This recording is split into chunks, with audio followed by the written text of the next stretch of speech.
Okay, so what I'm going to do now, we're going to shift the discussion in a second, but I want to open it up for a few minutes for questions. All right, get some interaction here. You guys have some questions? Yes. I'm involved with the Occupy movement out in the West Coast. And what part of West Coast? Oakland, Occupy Oakland. Oh, yeah. Yay. We're really lucky to have Boots Riley with us. Yeah, he is such a dynamite guy. Yeah. But my question is, Russell Simmons has been involved with trying to build Occupy the Dream, I believe, and pushing the Occupy 99% with using ministers and religious figures. And so I just have a question. What do you all think of that, of his effort and of the, what is it, Reoccupy the Dream or something?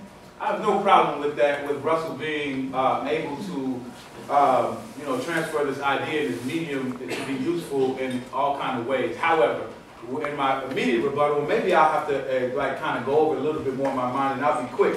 But I gotta say, let's keep it practical, man. Let's don't keep this. Let's don't make it abstract. Let's make practical things practical, what we really want. And I'm not saying ministers or people who are in the spiritual, occupying your dream. No, let's occupy like something real, like so we can have something real. You know what I mean? If we can occupy the dream, I'm with that. Later. Let's just and maybe I'll regret this. Maybe I'll think about this after. But I go immediately. That's what I did. You know what I mean? I had one. All right, well, second, my brother here. When you talk about Russell Simmons, there's something that comes with that. When you study, because, you know, what's so important about the panel, even any situation, you know, if you don't do it, start doing it. But before we had to speak, you know, first we gave thank you, but then we gave our resume. And that's for a reason. You know, I tell them all the time, I just got a resume, I'm good. I don't even need to talk to you. Because I know. I studied your resume, I saw your last 4 moves, and now I'm going to give a hypothesis, that's what they call it, and I'm going to jump to a conclusion, not an assumption, a conclusion. And so when it relates to Russell Simmons, you study his resume, you see the things that he's been a part of, even taking the backstory, because Esteban gave us the backstory of that grandiose Russell Simmons idea that we heard on the radio in the other spot. He gave us the backstory on it. It wasn't even his idea. Right. And so when you think about Russell Simmons and the things that he's been engaged with, he made $1 billion off of hip hop. Then he jumped into poetry, comedy. Everything is on the backs of something else. He's not an innovator. He's just not. You know, he's a brilliant mind. So when you look at him and his resume, it already projects what it's really about. And 9 times out of 10, it's fine line economics. You know what I'm saying? Even this new shit he got out called a rush card or whatever, he says it's for the hood and da-da-da-da. Come on. So, you know, I would say that, like, and that's why I can say what he said, because we studied Russell's resume to a T. And I don't expect nothing from him. I'm gonna tell you the truth, nothing. And if he does come with something grateful, you know, cool. But I don't expect and I won't anticipate and I won't look for it. You know what I mean? If I see his name on something, 9 times out of 10, I'll say he probably got a good economic scheme going on and it's gonna bring him and his family some money. Any other questions? Okay. Yeah, friends of mine in Boston who put on the John Coltrane Memorial Concert. They have big programs in the high schools. Right. And I'm wondering if, you know, as you were talking in the other session, I was thinking, this would be fabulous. We're looking for a link and a manager to take us to those high schools. We're going to, I'm not going to employ you. Yes. No, we definitely need that. That's okay, we'll go here and then I'll come to you guys there. So let's go ahead. Okay. Hi. So one of my struggles is that I work in the nonprofit industrial complex, right? And we make so much money for all of the white folks that are the EDs and the board, and they base so much of their work on music and on hip hop and using that to get our students to do what it is they want them to do. So my hugest struggle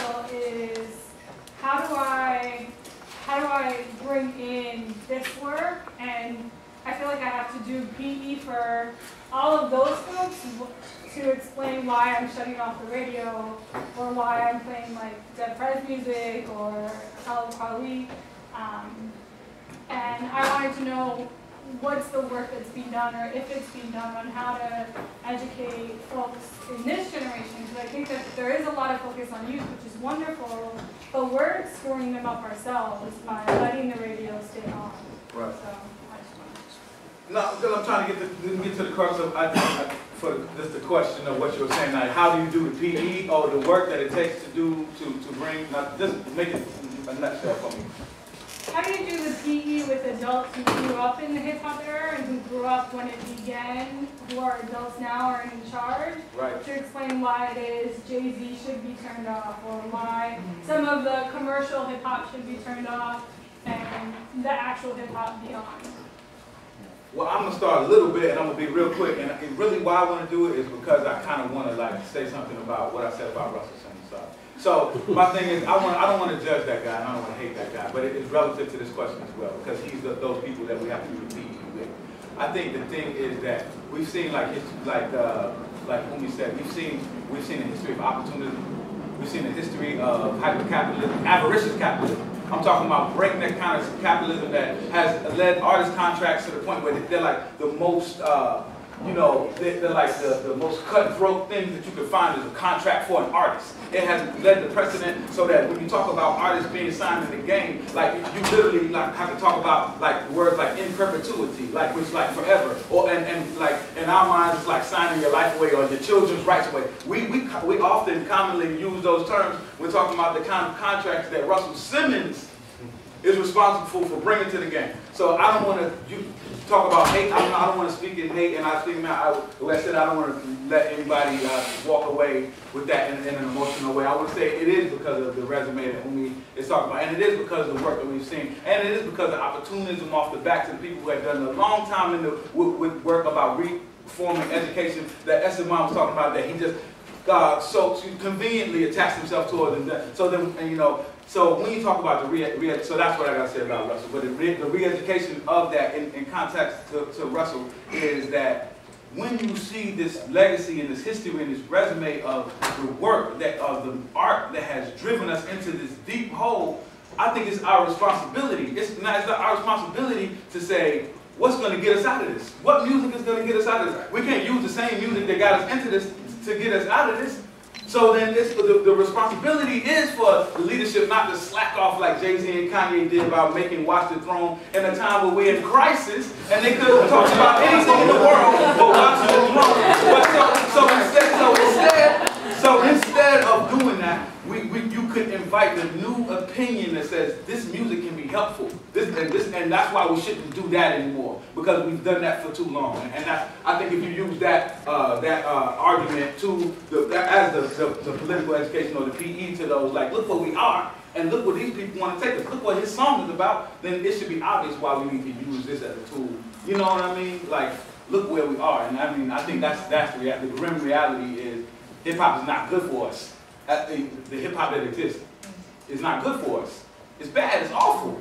Many days I wake up and say, I don't want to do it. I don't want to do this. I'd rather be talking with y'all. You know, so I think real quick to add on what he was saying too. I don't know if he was at the other part of the panel in the bigger room, but M started the panel off with and it was funny because I was talking to Steve and I was like, yo, you should start the panel off by asking him this question. He's a historian.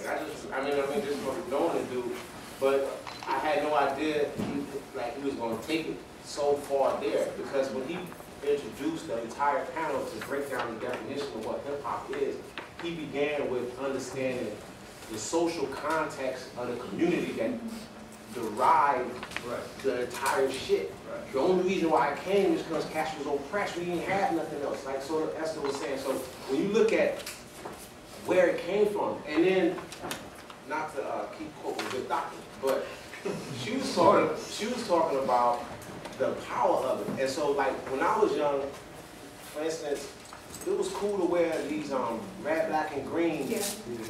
We call them African medallions. That's what we call them in the hood. Like, you got your African medallion. And like, it was crazy because like how Cass is wearing platinum and shit now because that's what the rappers wear. Yeah. We was wearing African medallions. It was popular to wear the Malcolm X t-shirts in rap. So that's what all we was wearing. But it was the older generation that was like, what's that medallion really mean? Because they was tight at us for just picking it up and not understanding the true culture behind it. So then they was shitting on us, yo, you know what that means? That's red, black, and green. You know what the color stand for? You know? And so this engaging conversation came out of the bridge being gap. And Gap being great. gap being bridge. So I brought all that up to say, when you're explaining the context of the music right now, it has to start from there. I mean, and by them doing that, it made our discussion so much easier in terms of what we was trying to explain. We didn't have to start pitching. It's because this right here, this hip hop thing, is what gave the powerless power. It gave the voiceless voice. And from that, we had to let the world know our problems, what was going on in our communities, who was holding us down.